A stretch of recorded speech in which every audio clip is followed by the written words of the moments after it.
செவி வழி கதை கேட்க வந்திருக்கும் அன்பு நேயர்களுக்கு இனிய வணக்கங்கள். எழிலன்பு ஆடியோ நாவல்ஸ் சேனலுக்கு உங்களை அன்புடன் வரவேற்கும் நான் உங்கள் பிரீத்தி திலீபன். கதை கேட்போம், காதுகளுக்கு இனிமை சேர்ப்போம்.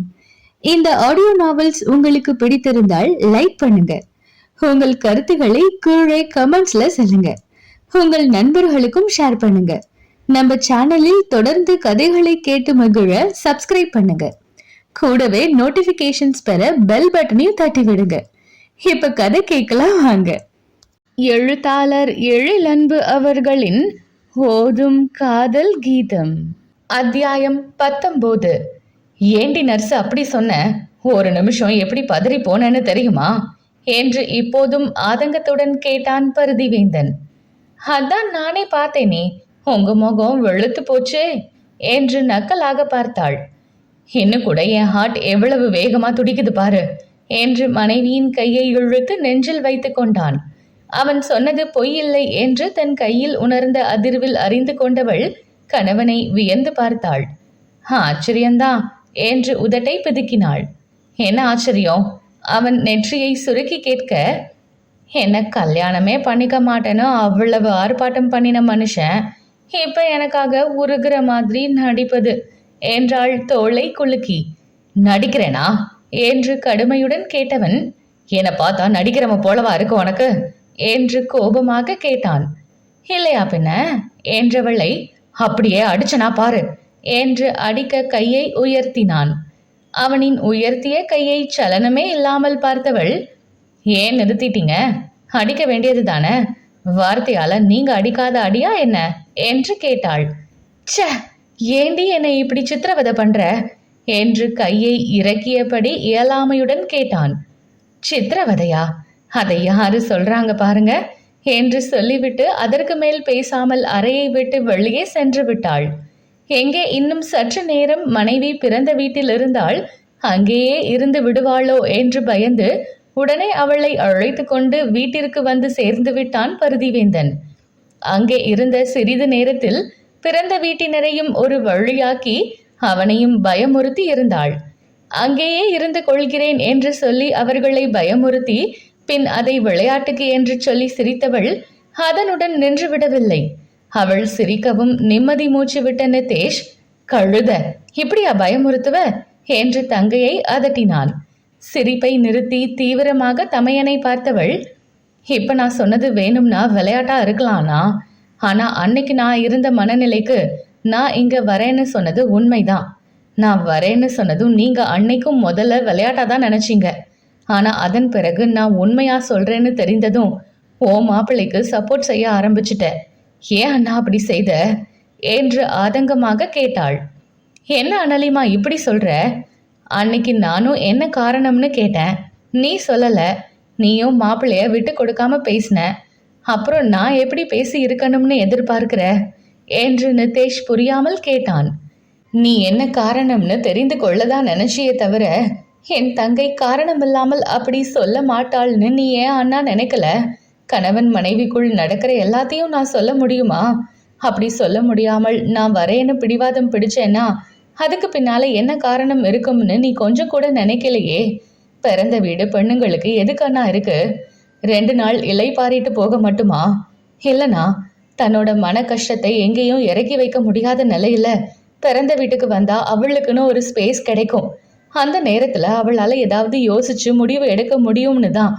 பொண்ணுங்க புருஷன்கிட்ட கோச்சுக்கிட்டா பிறந்த வீட்டுக்கு தான் நான் வர முடியும். அங்கேயும் வரக்கூடாதுன்னு முட்டுக்கட்ட போட்டா வேற எங்க போக முடியும்? அன்னைக்கு நான் இருந்த மனநிலைக்கு எனக்குன்னு ஒரு இடம் கூட இல்லைன்னு சொல்லிட்டேன் இல்லைனா என்று வேதனையுடன் கேட்டாள்.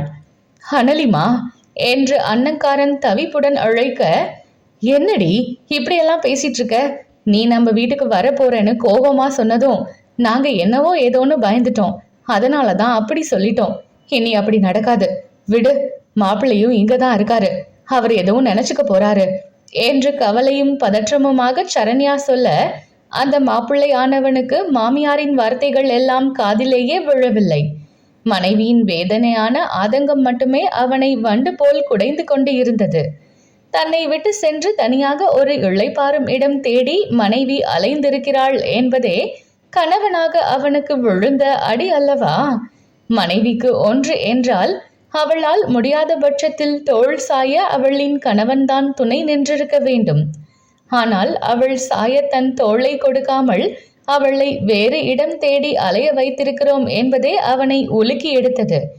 அதற்கும் முதல் அவளுக்கு இழைப்பார ஒரு இடம் வேண்டும் என்ற எண்ணம் உருவாக காரணமே அவன்தான் என்ற உண்மை முகத்தில் அறைய தோள் கொடுக்க முடியவில்லை என்று யோசித்து என்ன ஆகப் போகின்றது? நிதேஷ் தங்கையை சமாதானம் செய்ததோ, தான் இருப்பதால் மேலும் பேசி சங்கடம் வர வேண்டாம் என்று மாமியார் பேச்சை முடித்து கொள்ள சொன்னதோ எதுவும் அவன் மூளையில் ஏறவில்லை. அவன் மனம் எல்லாம் ஒருவித உளைச்சலில் உழன்று கொண்டு இருந்தது. அவளின் தவிப்பிற்கு முற்று முதலாக தான் காரணம் என்பதை அவனால் தாங்க முடியவில்லை. ஆனாலும் தன் தவிப்பை மனைவியிடம் காட்டாமல் அவள் அங்கே இருந்து கொள்வதாக சொன்னதை மட்டும் பேச போய் இப்போது அதிலும் மனைவி பதிலடி கொடுத்துவிட்டு போகிறாள். மனதின் அழுத்தம் கூட அப்படியே தலையை பிடித்து கொண்டு அமர்ந்து விட்டான். எவ்வளவு நேரம் சென்றதோ அனலிகா மீண்டும் வந்த போதும் அப்படியே தான் இருந்தான். கணவன் இருந்த நிலையை கண்டு வேதனையுடன் தலையை குலுக்கி கொண்டாள். அவனின் அருகில் சென்று தலையில் இருந்த கையை எடுத்து விட்டவள், இப்ப என்ன ஆச்சுன்னு இப்படி உட்கார்ந்துருக்கீங்க என்று கேட்டாள். ஏன்னு உனக்கு தெரியாதா என்பது போல் பார்த்தான். அவன் நெற்றியை மறைத்த முடியை ஒதுக்கிவிட்டவள், நீங்க எனக்கு கொடுத்த காயத்தை விட நான் பெருசா உங்களை காயப்படுத்திடல. இதுக்கே ஃபீல் பண்ணா எப்படி? நியாயமா உங்க மேல எனக்கு இருக்கிற கோவத்துக்கு எப்படி நான் உங்க பக்கத்துல நின்று பேசக்கூட கூடாது. ஆனா என்னோட தன்மானத்தை எல்லாம் தூக்கி போட்டுட்டு இப்பவும் நான் உங்க பக்கத்துல தான் இருக்கேன். என்னோட பிறந்த வீட்டு ஆதரவு எனக்கு இல்லைனா கூட என்னால தனியா போக முடியாதுன்னா நினைக்கிறீங்க என்று கேட்டவளை அதிர்வுடன் பார்த்தான். என்னால முடியும். ஊருக்குள்ள எத்தனையோ ஒர்க்கிங் ஹாஸ்டல் இருக்கு, அதுல உன்னை பார்த்து போக தெரியும். ஆனாலும் போகாம நீங்க மிரட்டினத்துக்கெல்லாம் பயந்த மாதிரி காட்டிக்கிட்டு ஏன் உங்க பின்னால வந்தேன் தெரியுமா? சொரண கெட்ட காதல். நீங்க என்ன காதலிக்கிறீங்களா இல்லையான்னு எனக்கு இப்பவும் கூட தெரியாது என்று சொல்ல, அனலி என்று அழைத்து ஏதோ சொல்ல முயன்றான். இருங்க, நான் பேசி முடிச்சுக்கிறேன். இதெல்லாம் எனக்குள்ளேயே போட்டு போட்டு அழுத்தி வச்சுக்கிட்டு இருக்கேன். நான் இப்போ பேசியே ஆகணும் என்றவள் தன் மனதில் உள்ளதை கொட்ட ஆரம்பித்தாள். நீங்க என்ன காயப்படுத்திய பிறகும் என்னோட காதல் இன்னும் எனக்குள்ள ஓடிக்கிட்டு தான் இருக்கு. நான் கூட நினைச்சிருக்கேன், இவ்வளவு நடந்த பிறகும் உங்க மேல எனக்கு ஏன் வெறுப்பு வரல, இன்னும் எப்படி உங்களை காதலிக்க முடியுதுன்னு. ஆனா சூடு சொரண வெக்கம் அவமானம் எல்லாத்தையும் தூக்கி சாப்பிட்டு விட்டு நான் இப்படிதான்னு அந்த காதல் கெத்தா நெஞ்ச நிமித்திக்கிட்டு நிற்கும். அதை வேண்டாம்னு நாம விட்டாலும் அது நம்ம விடாதுன்னு என் மூலமாகவே நான் இப்போ உணர்ந்துகிட்டு இருக்கேன். அந்த காதல் தான் இன்னும் உங்களோட என்னை பிணைத்து வச்சுக்கிட்டு இருக்கு. கூடவே உங்ககிட்ட இப்போ வந்திருக்கும் மாற்றம், அது உண்மையா பொய்யா நடிப்பா எதுவும் எனக்கு தெரியாது. ஆனாலும் உங்களோட இந்த மாற்றம் என் காயம்பட்ட மனதுக்கு மருந்தா இருக்கு. கொஞ்சம் பிடிக்கவும் செய்கிறது. இதுவும் எத்தனை நாளைக்குன்னு தெரியலனாலும் கிடைக்கிற வர அனுபவிச்சுக்கோன்னு என்னோட சொரண கெட்ட காதல் என்னை தூண்டி விடுது என்று அவள் மனத்தில் உள்ளதையெல்லாம் கொட்டிவிட்டு பெருமூச்செறிந்தாள். மனைவியை பேசவிட்டு அமைதியாக இருந்த பருதி அவள் பேசி முடித்ததும் அவளை இன்னும் அருகில் இழுத்து அவளின் இடையை சுற்றி கையை போட்டு அணைத்து வயிற்றில் முகம் புதைத்து கொண்டான். அவளும் அமைதியாக கணவனின் கேசம் வருட அப்பொழுதுதான் தன் வயிற்றில் சூடான ஈரப்பதத்தை உணர்ந்தாள். உடனே அவனின் தலையை தன் வயிற்றிலிருந்து உயர்த்த முயல நிமிராமல் அடம் பிடித்து இன்னும் அழுத்தமாக முகம் புதைத்து கொண்டான். என்னங்க, என்ன இது என்று கடிந்து கொள்ள முயன்றவளுக்கும் குரல் கரகரக்கவே செய்தது. மனைவியின் குரல் மாற்றத்தை உணர்ந்ததும் சட்டென்று முகத்தை நிமிர்த்தியவனின் கண்களில் ஈரம் தெரியவில்லை என்றாலும் கண்கள் தக்காளி பழமாய் சிவந்திருந்ததே அவனின் கண்ணீருக்கு சாட்சி சொன்னது. உணர்ச்சி வசத்தில் கரகரத்த தொண்டையை செருமி சரி செய்தவன், நானும் ஒரு காலத்துல ஒருத்திய காதலிச்சவன் தான்.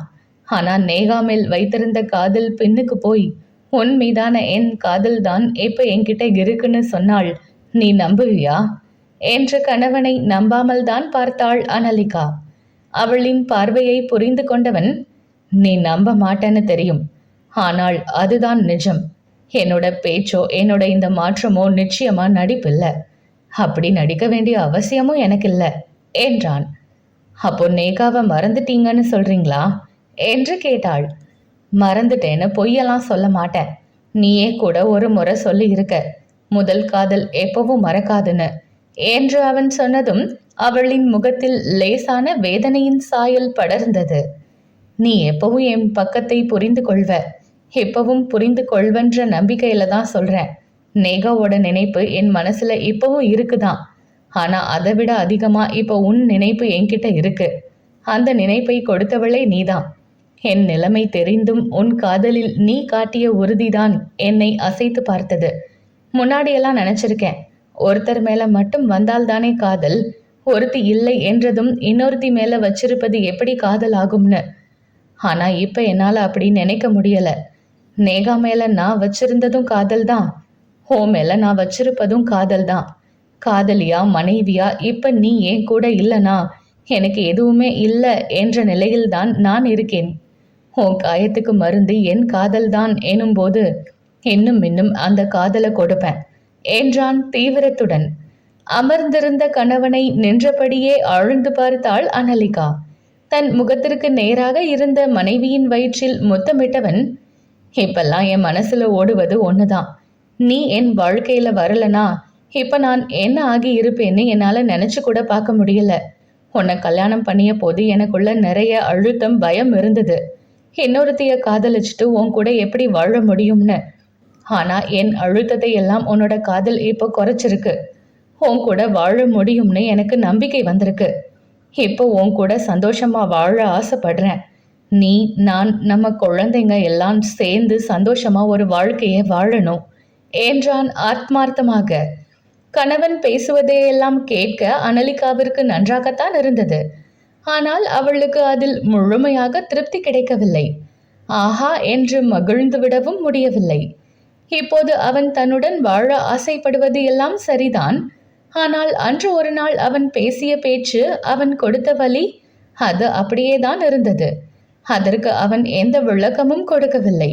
ஏன் அப்படி ஒரு நிகழ்வு நடந்ததாக கூட அவன் காட்டிக்கொள்ளவில்லை என்பதுதான் அவளுக்கு புரியாத புதிராக இருந்தது.